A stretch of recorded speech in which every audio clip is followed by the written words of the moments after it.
आखिरी का डे ठहराया गया है जिस दिन प्रभु यीशु मसीह जी यरूशलेम में एंटर होते हैं। और हम देखते हैं इसके पीछे की कहानी कि यरूशलेम में प्रभु यीशु मसीह जी क्यों एंटर होते हैं और क्यों प्रभु यीशु मसीह का गधे के ऊपर होशाना के नारों के साथ जो है उनका स्वागत किया जाता है। इसके पीछे की जब हम स्टोरी देखते हैं तो क्या है कि परमेश्वर जी जब इस्राएली लोगों को मिस्र की गुलामियों से छुड़ाना चाहते थे तो मिस्रियों के ऊपर परमेश्वर जी ने बहुत सारी विपत्तियां डालनी जो शुरू कर दी। उसमें से एक विपत्ति ये थी जिस विपत्ति का इस यरूशलेम की एंट्री के साथ एक बहुत गहरा जो है वो कॉन्टैक्ट ये है कि प्रभु यीशु मसीह जी कहते हैं कि 10वीं विपत्ति कहते मैं खुद मिस्रियों के ऊपर मैं एक चक्कर लगाऊंगा। कहते हैं जितने भी मिस्री के पहलौठे हैं चाहे वो जानवरों के हैं इंसानों के हैं कहते वो सब मैं मार दूंगा। और जो इस्राएली लोगों के घरों के बाहर जो मेमने का पवित्र लहू जो लगा होगा कहते हैं ये मेरे लिए एक चिन्ह ठहरेगा कि आप मेरे चुने हुए लोग, आप इस्राएली लोग हो। कहते हैं आपके लोगों के घर में आपके पहलौठे मारे नहीं जाएंगे, आपके घरों में कोई विपत्ति कोई मृत्यु दोष आपके ऊपर नहीं आएगा। तो सेम ऐसे ही होता है, इस्राएली लोग जो हैं अपने घरों के बाहर वो मेमने का पवित्र लहू लगा देते हैं क्योंकि प्रभु यीशु मसीह भी एक मेमने के रूप में बलिदान होने के लिए हमारे लिए वो यरूशलेम में एंटर होते हैं। और जब हम देखते हैं मत्ती उसका चैप्टर 21 जब हम रीड करते हैं उसके बाद देखते हैं कि कैसे प्रभु यीशु मसीह जी गधे के ऊपर जो यरूशलेम में एंटर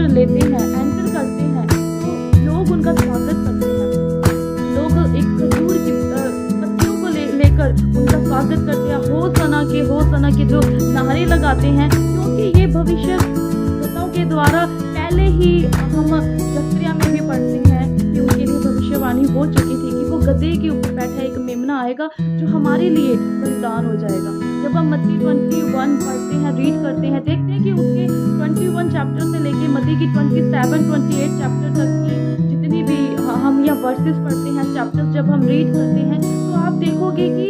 परमेश्वर अपने चेलों के साथ कितना समय उन्होंने यरूशलेम में एंटर होने के बाद उन्होंने व्यतीत किया, कितनी नॉलेज उन्होंने उस मत्ती के चैप्टर में उन्हें दी। और प्रभु यही वो समय था यरूशलेम में एंटर होने के बाद कि प्रभु ने दुष्ट आत्माओं के साथ अपने चेलों से बातें की, काफी सारी बातें जो है प्रभु ने बताई क्योंकि उन्हें पता था कि अब उनका जो क्रूस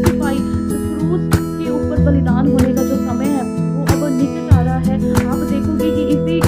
यरूशलेम में एंटर होने के बाद जब हम मत्ती के चैप्टर्स को रीड करते हैं आप देखोगे प्रभु के ऊपर बहुत सारे दोष लगाए गए, उन्हें पकड़ाने के लिए षड्यंत्र रचे गए। और क्रूस की जो कथा थी आपको सारी मत्ती के चैप्टर में मिलेगी कि कैसे यरूशलेम के एंटर होने के बाद वो हमारे लिए क्रूसिफाई हुए, हमारे लिए बलिदान हुए, कैसे उनके ऊपर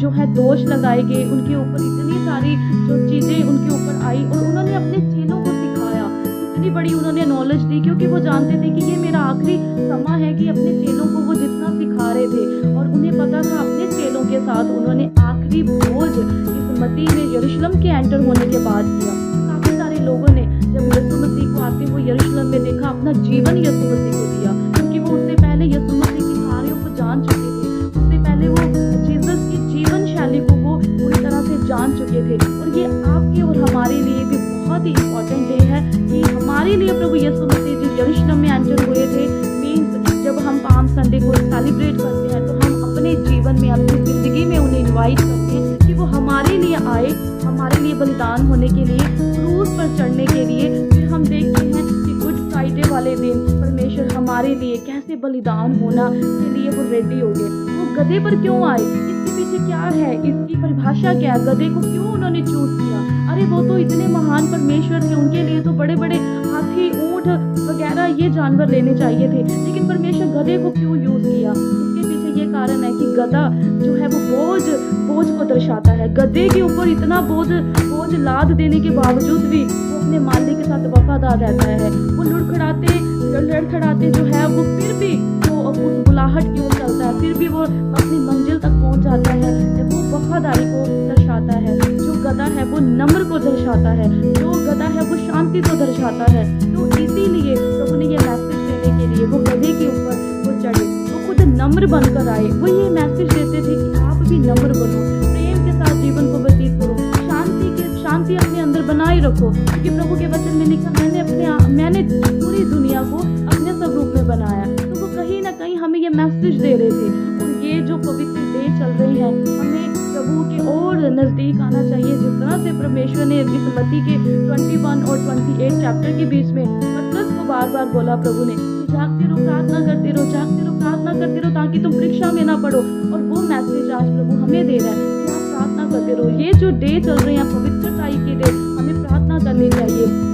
हमें ज़्यादा से ज़्यादा प्रभु से बात करनी चाहिए, हमें मेहनत करनी चाहिए, क्योंकि हमें एक गधा ये दर्शाता है कि मेहनती बनो, नम्र बनो, शांति से अपनी ज़िंदगी को व्यतीत करो, वो भी प्रभु यीशु मसीह के साथ। आई होप इस छोटे से मैसेज ने ज़रूर आपके दिल की खिड़कियों को खोला होगा, ज़रूर आपको कुछ अच्छा मैसेज मिला होगा, आपकी कंफ्यूजन दूर हुई होगी। तो छोटे से मैसेज के साथ सिस्टर रितु आप सभी को बोलती है कि ये जो दिन है पवित्रताई के दिन है, अपने आप को पवित्र करो, नम्र बनाओ, अपने आप को शांति में लेके जाओ और ज़्यादा से ज़्यादा इस मैसेज को शेयर करो, सब्सक्राइब करो, लाइक करो, ताकि ये दूसरों तक भी पहुँचे। सबको सिस्टर रितु की ओर से और मेरी पूरी टीम की ओर से एक बार फिर से पाम संडे की बहुत बहुत